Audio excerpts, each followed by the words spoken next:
Ladies and gentlemen, welcome to the Spire Sports Show. I'm your host, Tyler, along with my co-hosts, Ryan and Kyle. I was going to say Giggs. Giggs isn't here tonight. He'll be here next time. But today we're going to bring you, Thursday night preview for the game. Got some good plays for tomorrow. But before, make sure, if you like this, hit that like button. Subscribe to the channel. Tell your friends. Check out this cool fantasy show because we give superb advice. So let them know. Anyways, let's go ahead and get into it. We're going to talk first, as always, player news.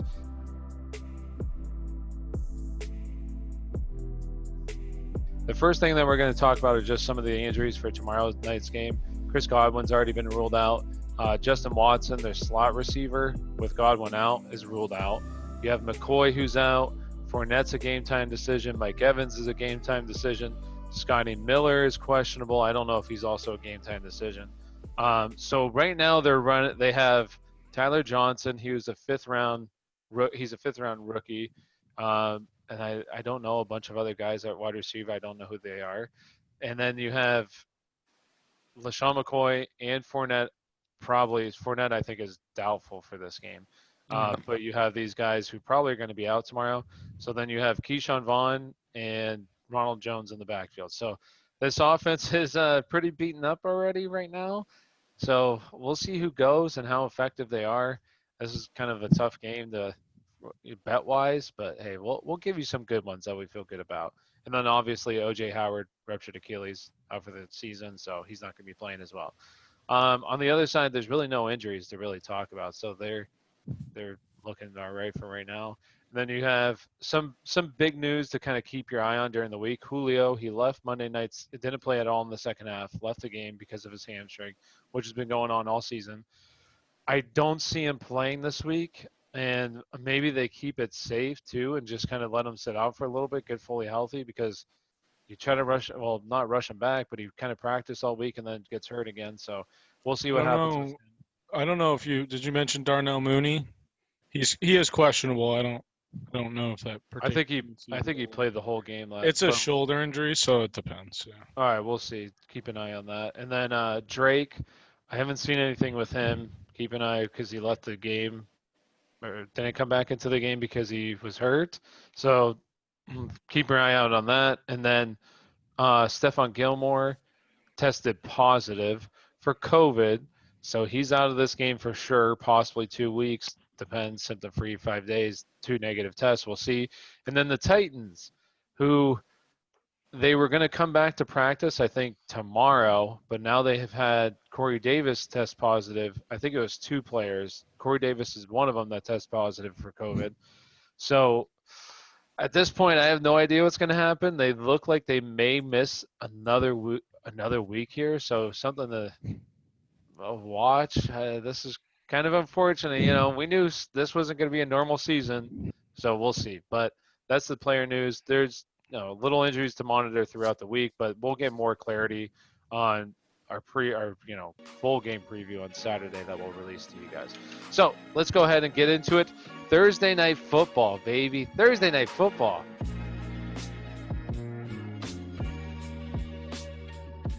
Who's excited? This game is it's okay. It'll be all right. Better than last week's, that's for sure. So let's talk about some things here. Some of our plays Thursday night. Some of our little tidbits here that are good little nuggets. So the first thing that I want to talk about is Tyler Johnson, actually, who's going to get a chance in this game. So Tyler Johnson, 5th-round rookie. I believe he's out of Minnesota. I could be wrong, though. Sounds right. Yeah, I believe he's out of Minnesota. But one of the knocks on him pre-draft was that he wasn't very fast. He wasn't that quick, they said. But he was Minnesota. But he was a very good route runner. Pro Football Focus actually said this. I get a lot of my stuff from Pro Football Focus, as you can tell. But Pro Football Focus actually said that he was the 3rd-rated slot receiver the past 2 years, 2018 to 2019, in college, behind CeeDee Lamb, and I forget who the other person was. So 3rd best slot receiver, out of college. That's pretty good. And then they said that he was supposed to go they projected him as a 3rd-round pick, but he ended up going on day 3. So maybe a little steal here. They said that he was one of the steals of the draft. So right now he's 6'2", 205 pounds. Yeah. So Justin Watson last week played most of his snaps out of the slot.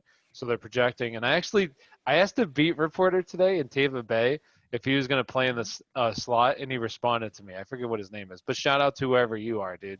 I don't know what your name is. He's gonna be on the show next week. Yeah, I think he's watching. He'll be on next week. Well, we'll get him on the show, but he said that he projects him to play in the slot. So 6'2", 205 pounds. He's going up against Buster Screen. For me, this is like the best matchup. Buster Screen, 5'9", 185 pounds. So has a pretty good size advantage on him here. Nah, he hasn't played that much. I don't even know if he's really played at all this year, but so we'll see what happens here. So Buster Screen's been kind of getting kneed up a little bit in the slot.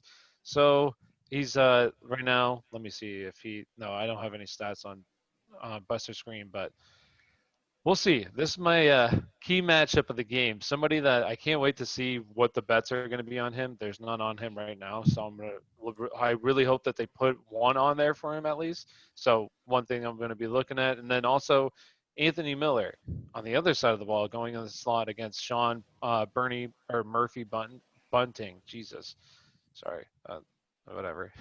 So he gave up last week 7 catches on 7 targets for 131 yards. He's given up on the year, 94% catch rate, 13 yards per reception. One play last week did come off of a 72-yard touchdown, but still would have given up 6 for 6. So he's beatable in the slot. He gets Anthony Miller, who hasn't been that great this year, but Nick Foles last week played Indianapolis, one of the best defenses of probably, Steelers obviously number 1. But this is probably the 2nd best defense in the NFL. So they, go up against a hard defense. Nick Foles didn't play that well. So we'll see what happens. I like him in this game. There's a couple bets I might bet on here. We'll get into that a little bit later. But I'm going to kick it over to Ryan because he wants to talk about Nick Foles here. So I'm going to go ahead and let him talk about Nick Foles. Okay. Well, Nick Foles coming into this game, I'm an Eagles fan, so obviously I watched him go through his spell. And to give to Ty's credit, his matchup against the Colts, he did not look great. However, I think Giggs mentioned it the other day. He was kind of during his time with the Eagles in the Super Bowl run, Frank Reich and him as the offensive coordinator made him look the best in his career that he has ever looked and probably will ever look. So the fact that Reich had kind of it was his little brainchild, I think also in turn is kind of why he didn't look as good, because he kind of knew the ins and outs of Foles' game. So you could see a better showing out of Foles come Thursday night against a beatable Bucs defense. So I'm sure he will put up better numbers, and he's probably somewhat reliable and could win you some money on Thursday night. But as far as the bets go, I'll let Ty do the heavy hitting on Foles, and I won't take the losses when he throws out another dud for us. I'm not betting on him. I'll bet on some other guys. But not him. To be fair, the Colts defense really isn't that bad. They're good. Yeah, they're pretty good. So they didn't really play that much, but no. They look pretty good. Super Bowl sleeper dinner. Bold Statistically, right now sleeper. they are probably one of the top 3 defenses in the league. I'd say Buffalo over them. Maybe, yeah, you could really say a lot. Well, not defense-wise. I'm saying sleeper, but not sleeper. Okay. Before the season, I guess they would have been sleeper. Right now, they look really good. But anyway, fair. Kyle, go ahead. There's a couple stats that you want to talk about for tomorrow. Yeah. So I just basically want to preface this with, obviously what we just talked about with the Colts, but also the Bucs defense really isn't that bad too. And statistically, they're also another defense who's pretty good. Especially against the run, they're really, really. Yeah, they've given up probably the best behind the Steelers. Right. Yeah, and especially with these stats, they've given up the 8th fewest fantasy points in the league this year. They're also tied for 3rd in sacks against Washington, and tied for 3rd in interceptions against Kansas City and Washington. So they obviously get a lot of takeaways, and they get to the quarterback, which just helps your secondary and get your offense on the field even more. So that's how Tom Brady got those 5 touchdowns. They were on the field a lot. But you're going against the Bears, who this year they're dead last in completion percentage, but they're still the fifth pass heaviest team in the league with the fifth most pass attempts. And they do have 10 touchdowns, but we were talking about this earlier, me, Ryan, and Tyler, that, 4 of those touchdowns came in one game where Foles came in against a terrible Falcons team who loves to blow leads. I mean, that's just like their signature thing the last few years with Dan Quinn, who will probably be gone shortly. But their rushing game is really like what contributes to that, the reason why they pass so much. So their rushing game, they have more rushing yards than the Steelers and Bills, who are both undefeated, who the Bills are obviously very pass heavy. They don't necessarily need the running game until they play legit teams, but they have half as many rushing turnovers as Washington, who has 9, and they have 4, but they have 0 rushing touchdowns this season, 0. So they're not helping their passing offense or their offense whatsoever. And Montgomery's averaging 4 yards a carry. Washington has 6 touchdowns with the stats that I just mentioned. But I mentioned Washington because they're in the worst division of football, and they're probably one of the worst teams in the league. So, I mean, I think it just says a lot about the Bears. So, and the Bears do have the 6th best offensive line according to Pro Football Focus right now. And I mean, I'd have to watch more to see. You got to take some of their stats with a grain of salt. But other than that, I don't really know what their issue is. But you also do have to take in consideration the Bucs offense is pretty depleted. So it could just be a really low scoring game, and maybe one of your guys just goes off. But I don't know who's going to play. But those are some fun stats. Interpret it how you want. But I think it's all pretty interesting.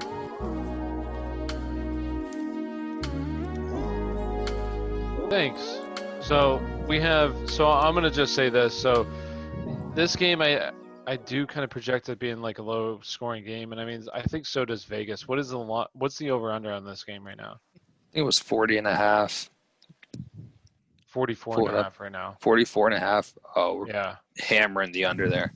Yeah. So I think I said under last week, and freaking the Jets almost got it no, not the Jets. The Broncos almost got it by themselves. So I do like the under here just because they are banged up, and this is 2 good defenses. Last week it wasn't that 2 good defenses. This week it's 2 good defenses going against each other. So I do think it's going to be low scoring, kind of going off of what Kyle said as well. If you're like a Ronald Jones owner, I think you've got to play him. With Montgomery though, man, this is honestly like the Bucs probably have the best run defense in the NFL. They don't give up yards, and they haven't given up yards for the past couple of years now. So, and they're healthy.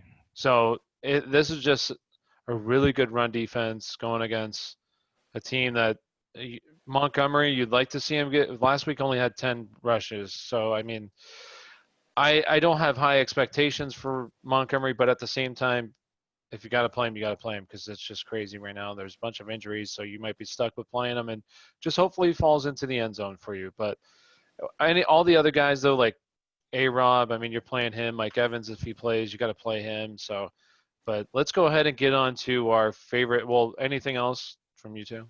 No? All right, let's go ahead and get into our favorite bets of the game here. So I'll go ahead and let you kick it off, Ryan. What's if we had Ryan's favorite bet of the game, what would the one bet be so far? Ryan's favorite bet of the day, without bearing everything, there's a lot to change then once we figure out with injuries and everything. But as of right now, the lines that are posted, Darnell Mooney with over 2.5 receptions. The last couple of weeks, this offense has gotten him slightly more involved. Foles, I kind of think once his stock went up when Foles took over. The odds aren't fantastic right now, so honestly, I think early you're going to get at 2.5 today. Tomorrow, once people start looking over the lines and start putting some money on, I could see this going to 3.5. So if you time to get it at 2.5, right now is about minus 180. It isn't awesome money with a ton of value, but it should be easy cash as far as 2.5 receptions with the over for Darnell Mooney. I agree. And last week he had 5 catches. I mean, once again, we just talked about the Colts. They have a good secondary. So, I mean, 5 catches. He had 9 targets last week as well. So definitely involved in 2.5. Some of these are just that's why I love Sunday bets with receptions, because some of them you just look at them and you're like, oh my gosh, this is criminal. And then you could just kind of parlay them into a couple of bets. Nothing too crazy.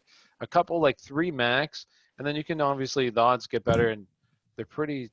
Nothing's surefire, but dang near surefire. So I agree. I like that one. I like that bet a lot.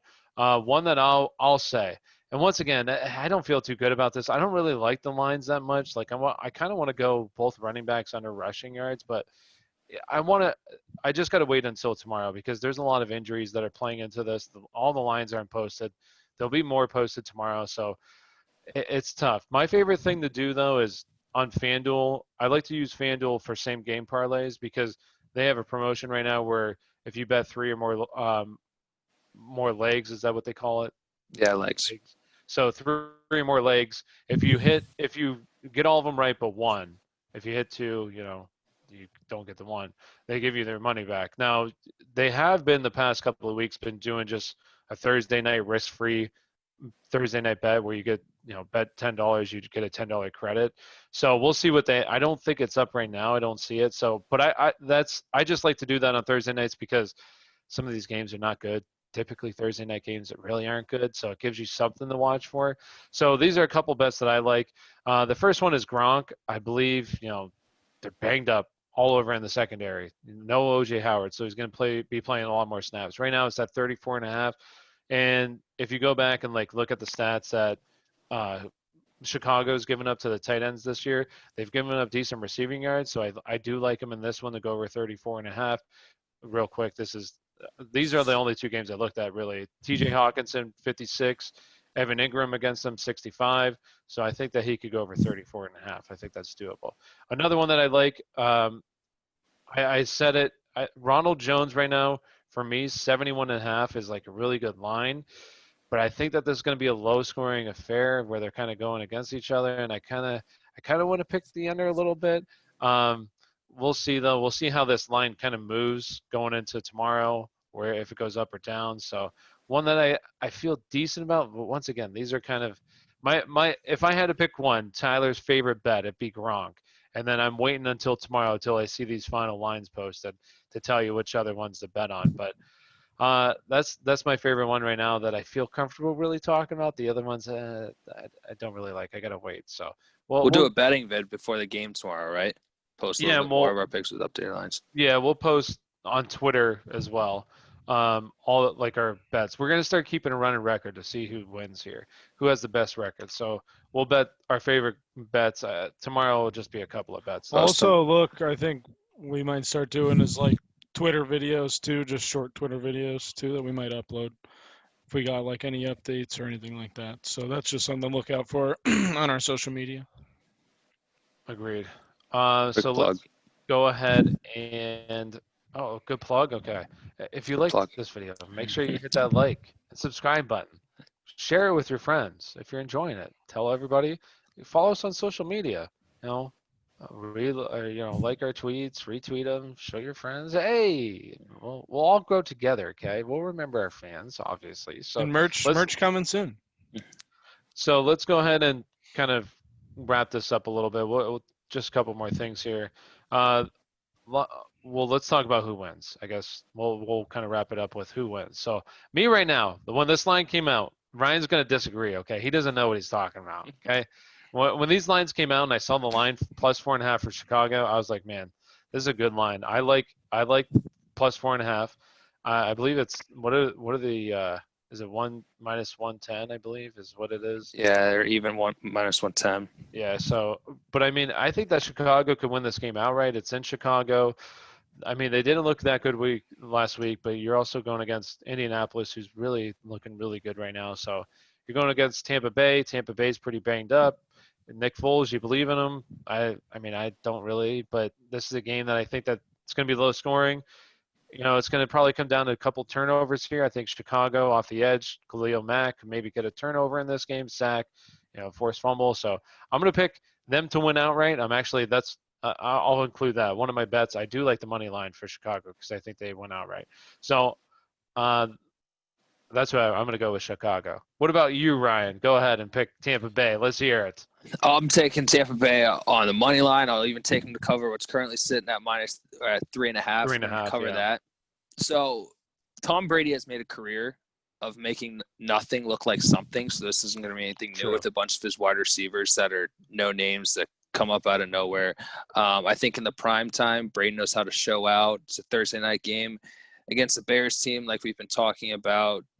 Could they win it if it's a low scoring, a couple touchdown? I just don't. It's going to be low scoring, but I think Brady just does enough that the Bears just cannot manage to cover it. 3.5. I would have taken it at 5.5, but I'm going to love it at 3.5. Fair.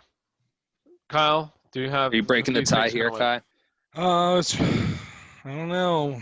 It's a tough one. I do think obviously it's gonna be a really low scoring. And hey, guys, we're forgetting about one thing. These two guys duked it out in possibly the greatest Super Bowl in NFL history.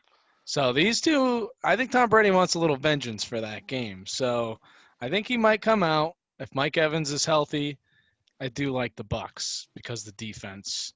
I do like the Bucs. Does that change your opinion, Ryan, if Evans is out?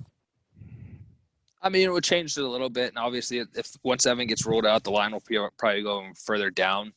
Mm-hmm. But I just think if it comes down to it, I think Evans will play, but I'll probably still take the Bucs either way. But honestly, if Evans gets ruled out, I see it going to Miami, maybe -1.5 or even probably. Yeah, it gets dropped a lot in that case, so it might even be a pick 'em. Mm-hmm. Yeah, we'll see how this game goes. This one's definitely hard to kind of predict here. It could be like one of the best injuries. Like who knows? It's weird. Maybe we'll see. Hey, Rob just has 3 touchdowns, 40 fantasy points. Like you never know. All right. Well, with that, we'll get more. We'll talk more. We're just gonna really focus on this game, and then come Saturday, we're gonna make a reaction video after tomorrow's game, kind of break down some more player news, some more, we'll talk more fantasy rather than just the single game, talk about the upcoming week, some plays that we like, players, that kind of stuff. So, but that will be all for tonight, kind of a shorter video just talking about Thursday night game. So we'll make sure we post our favorite bets. Make sure you follow us on Twitter, get that. And we'll release probably like a little short video just going over some bets that we like. So with that being said, any final thoughts from any of you? Oh, plug in. What's the Twitter at? Just so everyone can give us a follow. Is it at? Aspire Sports _. Yep. Aspire Sports _. And now they have no reason not to follow it, right? Kyle _Aspire. I don't really say much, but eventually I will once we get things rolling more. So with that being said, thank you all for watching. We'll see you tomorrow. Good luck tomorrow if you have players playing. Adios.